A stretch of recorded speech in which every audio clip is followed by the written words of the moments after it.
जय शिव गुरु। हर हर महादेव। जय भोलेनाथ। जय शिव गुरु।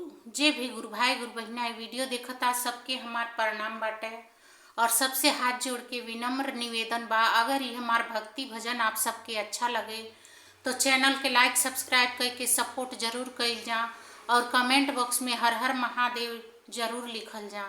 जय शिव गुरु। जय भोलेनाथ। हर हर महादेव। आज हम देवी माई के एगो बहुत ही प्यारा सा भजन सुनाए जाता। नहीं आप सबके अगर अच्छा लगे तो ज़रूर लाइक और कमेंट जरूर कोई के बतावल जा कि कैसन लगल है। ये हम खुद अपने लिखले बाटी। हो गूंथा गूंथा ए मालिनिया तू हार माई के गूंथा गूंथा ए मालिनिया। हो गूंथा गूंथा ए मालिनिया तू हार माई के गूंथा गूंथा ए मालिनिया।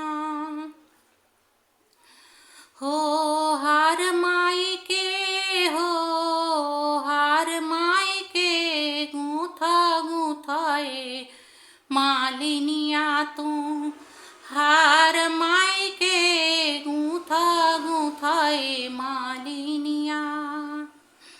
चंपा फुलवा गूंथी ह चमेली फुलवा गूंथी ह। चंपा फुलवा गूंथी ह चमेली फुलवा गूंथी ह। अरे फूल ओढ़ौलवा है हो फूल ओढ़ौलवा है सिंगार माई के गूंथा गूंथा ए मालिनिया तू हार माई के गूंथा गूंथा ए मालिनिया। हार माई के हो हार माई के गूंथा गूंथा ए मालिनिया तू हार माई के गूंथा गूंथा ए मालिनिया।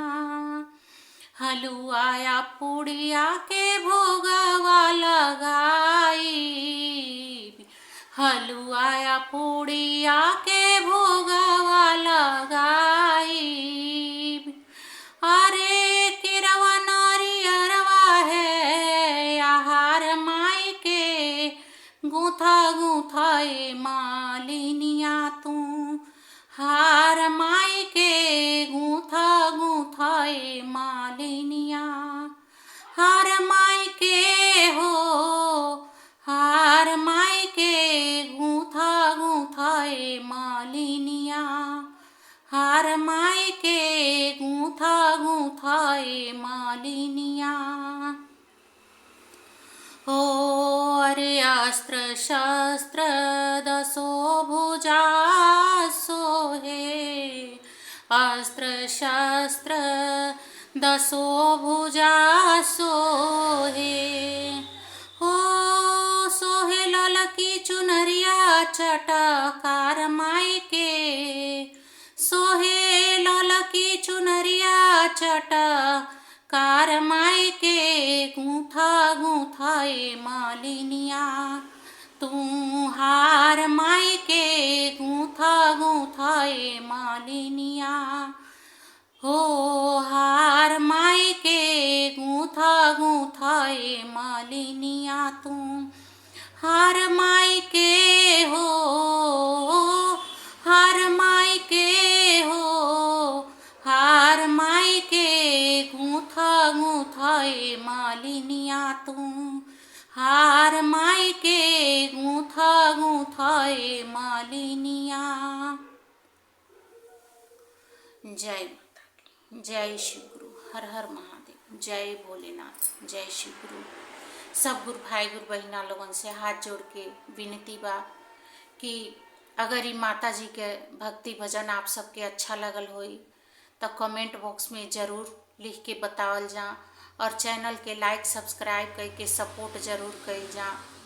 दीदी बहनी भैया लोगन सबसे हाथ जोड़ के यही प्रार्थना बा, काहे से कि हम 4 साल से परेशान बाटी और ई नया चैनल फिर से बनैले बाटे, कृपया करके हमें सपोर्ट कइल जा भैया लोगन।